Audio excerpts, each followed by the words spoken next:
Good morning. We're here to give you a little bit of a garden tour. It's a very small garden this year. We did that intentionally because I'm pregnant and we knew our capacity would be limited. But we wanted to share with you a little bit of what we got going on. And it's a work in progress, like many gardens. So always work to do, but check it out. So this first bed here, we have a mix of hot banana peppers and sweet banana peppers, which my lovely husband planted. Really liking banana peppers in salsas and roasted and pickled and all those kinds of things. So got some of those here. They've been pretty productive already. We got a lot previously.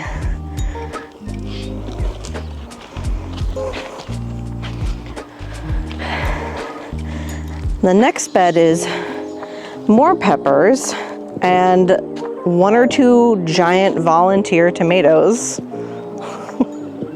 And Brian, are these more banana peppers? Yeah, I think they're more hot and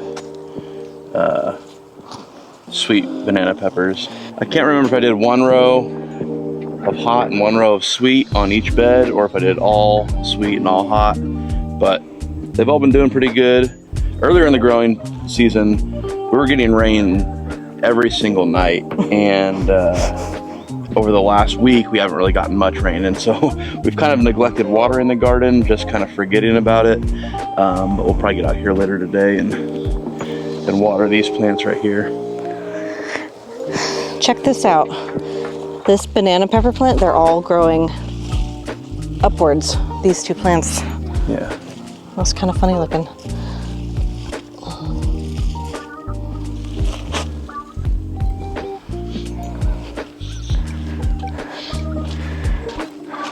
In this bed, we have a volunteer cucumber that came up out of nowhere. I feel like those usually go to the pigs. I saw the volunteer cucumber, and it kind of looked like it died off a little bit, but obviously it has stuck around and has now grown a couple cucumbers that we missed to pick. So. And then the rest of the bed is pretty much exclusively tomatillos. Yeah. You right? Yeah. Yeah, it's all tomatillos. I think there's two different varieties, and I can't remember at all what they are. One thing we had in this bed last year, I think we had a lot of peppers in here, but the compost we used was growing a ton of these things called cucamelons, I think. They're like a little cucumber looking, look like little watermelons, but they have like a cucumber inside. But they took over this entire like 5 beds back here, 4 or 5 beds, and kind of got out of hand. And so it's this year I've been trying to pull them out as they've been growing up and try not to let them reseed themselves. So it's been a little bit of a battle that way. But again, kind of the theme for this year's garden is we're going to plant what we plant. Whatever happens, happens. We're not investing too much energy into the garden, since we got the little one on the way and we have all the other farm stuff. In the last video, our welcome back video, we talked about us focusing on getting the business side of things done. So we just knew we didn't have too much energy for the garden, but we just wanted to get something in the ground and be able to harvest something. One of the reasons for all the tomatillos, it's just because we really like salsa verde. We made a bunch last year and it only lasted a few months. As you can see, some of these aren't doing so well and other ones are doing a lot better. So we need to come out here and actually do some picking of some tomatillos, but yeah. And then coming up ahead, we've got tomato beds. All 3 of these are tomatoes, right? All 3 of them are tomatoes. There's like Roma tomatoes and some mortgage lifters. I don't know if we're actually gonna get, there looks like there's a lot of tomatoes in here. One is we didn't really string these up, so they're just not doing so well. And then 2 is there's a lot of hornworms, I believe. So I came out here to do some weeding yesterday. Obviously I didn't get to these beds, but I noticed, if you can see all of this down here, this is 100% tomato hornworm poop. I'm very familiar with what that looks like. So I do have some organic pest control that I can use over here. I'm definitely going to use on a couple beds. I don't know if this one will be able to be saved or not. Definitely share in the comments if you think it can be saved or not, because I'm very curious to hear other people's opinions on that. We're still learning. Love to learn from other folks. Let us know. I don't think it's savable. I think this bed's gone. I think that bed's on its way. And again, if we wanted to come out here every single night and pick off worms and feed them to our chickens, we could, but we have a lot of other stuff we're worrying about. And you know, we'll see. Again, we just wanted to get something in the ground and you know, see what we get. So in the goal of getting our garden up and going, for the grand scheme of the homestead, over here we have a bunch of smaller beds. We have a couple longer beds, more smaller beds. These are all 4 foot by 4 foot. This is a 4 foot by 12 foot. And back here in this mess, we're doing a really good job of growing weeds back here. We have more 4 foot by 12 foot beds. I'll walk you over there and show you.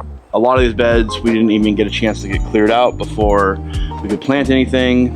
And so we do have one of them that we're growing some sweet potatoes in. I'll get you over there, but we were filling some of them up with compost this year, and again, just didn't quite get a chance to get them planted before, you know, all of the rain took over. And so it just really good job at growing weeds. But anywho, the main plan for this whole area is to then kind of copy this garden layout onto this side, where it's basically our front yard. There's our house. So we have to clean up this tree that we took down beginning of last year. It was an old sycamore tree that was dead, but of course now it's growing up its little, you know, limbs that are annoying. But our eventual goal is to have this whole front yard all garden, and you know, once we have the business stuff in place, then we can really focus on the garden. And once, you know, the kid is born. Let's walk over here and show you the sweet potato. So a bunch of sweet potato plants in here, kind of in the mix with the weeds. A couple comfrey plants on this end that I got from a buddy. And yeah, my goal before summer ends is to kind of get these beds kind of cleaned out a little bit more. One of the issues we're having is on this side of the garden, we use this really floppy weed fabric, and it just doesn't really do anything. So my goal is to pull it all up, come in here with a mower and weed whacker and get it all cleared up, and then tackle the beds. So I mean, that'll probably be in a video at some point, just us trying to clean up everything. But this weed fabric over here really works well, and big difference. We already have some of this, so we're gonna extend it over there. And yeah, this is our really lackluster garden, but we're gonna walk over and show you the orchard next, because that's a little nicer. All right, before we head over to the orchard, which is on the other side of the property, just want to show you this. We planted some pecan trees. There's 4 of them. The last 2 got kind of damaged from the storms, but they're all seem to be growing, doing all right. So we got those, and yeah, I'll see you over in the orchard. All right, I'm over in the orchard. Wife had to go take a little break and sit down for a little bit. Yeah, she's still getting used to the old being pregnant thing, but yeah, it's going well. Okay, so in our orchard, we say orchard, it's mostly just a giant blueberry patch. For those of you who've been watching for a long time, this property, when we got it, had a bunch of these really mature blueberry trees on them, bushes. I think there's probably about 20 that are about this size, you know, I don't know, 8 feet tall. And then there's probably 10 more that are, you know, smaller, and they're all, you know, chock full of blueberries. We've already picked a bunch. I was out here yesterday. I picked a couple baskets full. And the good thing about this is blueberries is one of my wife's favorite fruits. So yeah, so we got a bunch of blueberries over here. Moving along, we have this peach tree. Now, a lot of the fruit trees didn't do as well as last year. This tree definitely had more fruit on it last year, though we weren't able to really eat any. It all kind of just rotted one day and fell. It all kind of rotted one day and fell off. And this year, I think I only saw 2 peaches on this tree. So, not exactly sure what's up with that, but it is. The tree seems to be doing pretty good. And I don't know if any of these trees have ever really been pruned. I'm still learning on how to prune trees. So there's that. This is a dying cherry tree. It's got this fungus on it, and everything's just, you know. I meant to take it down this winter, but you know, Helene kind of threw a lot of my plans off out here. We had to focus on a couple trees. We had a number of trees go down up by our driveway, kind of blocked us and some of our neighbors in, so we had to clear those out. And then also in this corner of the orchard, I'll walk over here real quick, I'll show you. We had a group of trees, I think there was 3 or 4 of them, that came down right here and smushed these 2 blueberry bushes. You can see kind of the aftermath of that. So I finally got that cleaned up after dealing with all the other stuff. This blueberry bush made a comeback. It straightened up. These were completely bent over all the way down to the ground. That one was a little smushed. It came back, not really producing much fruit, but looking healthy. And then maybe a month or 2 later, this black walnut tree came down. Kind of sucks. This is one of my favorite trees on our property. And we just had a couple, I think they call them straight line winds. And if you were to follow this property back, it's partly mine, and then it converts to my neighbor's property. And there's a ton of trees down from Helene there, so I think it kind of opened up some gaps. But this whole trunk and root ball was pulled up and out of the ground, and of course when we cut all the tree off, that stood back up. Not sure what I'm gonna do with that, but I just left it for now. But that tree too crunched these 2 blueberry bushes, and my friend Ben and his kids came by and we cut it up, so we have a bunch of wood we can chop into firewood, and then I have a pile of mulch that I can disperse and use as needed. And then I also have a couple of logs that I saved, and a Lowe's bag. A bunch of logs that I saved for hopefully to be able to mill up at some point. But yeah, it's kind of a bummer to see that black walnut tree go down. It did provide a lot of shade over here too, but yeah, it is what it is. But anywho, yeah, so probably this fall I'll cut back and chop down this cherry tree just to not have that, I don't know, it'd be nice to have some more cherry trees out here and not have this fungus go to them. So yeah, I'm not sure quite what it is, but it's all over this tree. Right behind it we have a huge pear tree, and it's got some pears on it. Not as many as last year. Some branches were just chock full last year, but I have a feeling that this tree needs a good pruning. But yeah, we'll see how it does. See, up above the cherry tree, more blueberries. So those are a little bit smaller bushes. We have this persimmon, and there are a few persimmons on here. Again, more blueberries, always more blueberries. So we have the persimmon, and it's the astringent variety, I guess. I think that's what, American persimmon. Anyways, I tried a few different recipes with them. The ones where you add a bunch of sugar and try to like mask the flavor, and none of them work. So I don't really know what I'm gonna do with them. I don't really know what you can do with them.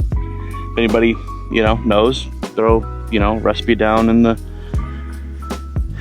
comments or something. I don't know. Yeah, it's a cool tree though. Last year it did have more persimmons. This year we had one spot last year of these like little like inchworms. Kind of make these like web nest things, and there's more this year, so I don't really know what I gotta do to combat that, but it definitely looks like it's taking a toll on the tree. We've got some more trees over here.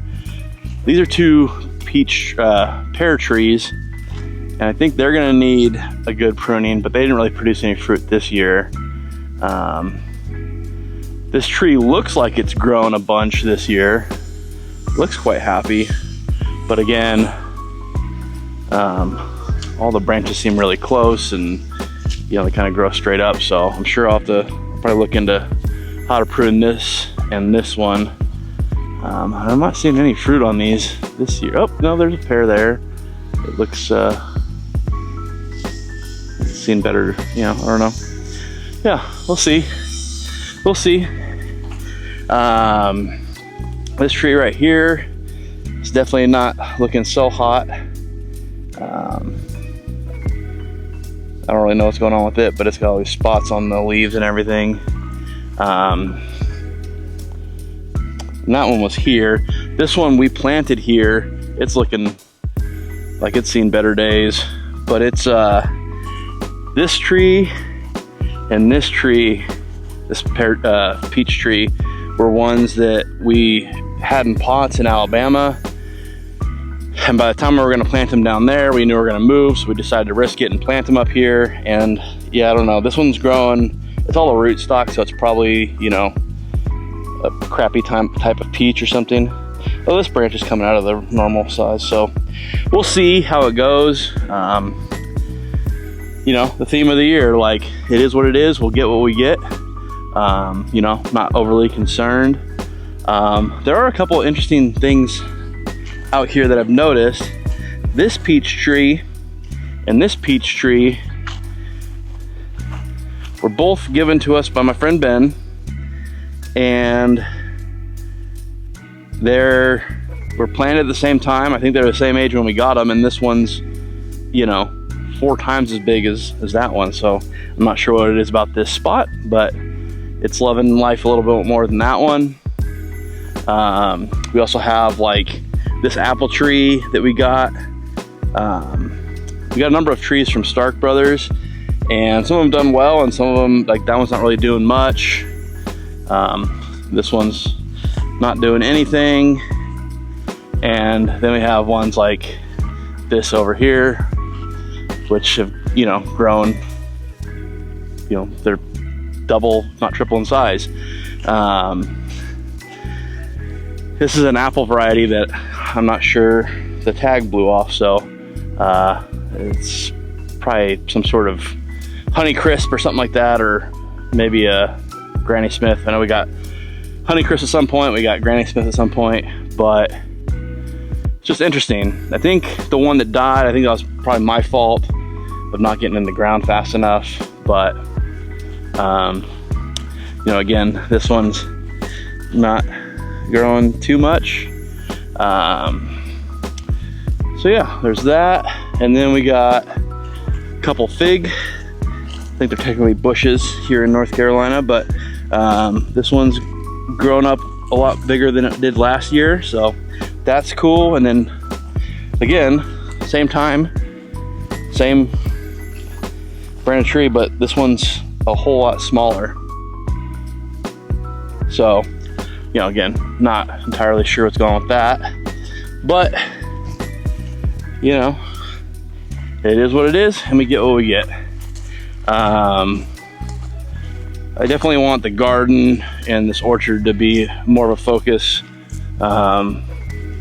you know, kind of moving forward next year or whatnot. Again, kind of similar theming. We got this apple tree, just kind of doing what the other ones are doing.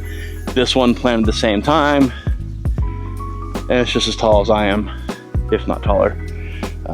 So, you know, it's just been kind of interesting how all that's been working out. The last place I'm going to walk you to is out past the orchard. Now again, I don't know how well they're going to do.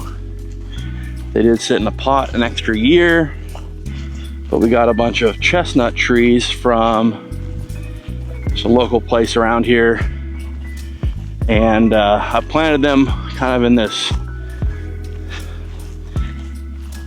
little bit of a, you know, it's not much of a field over here, but I have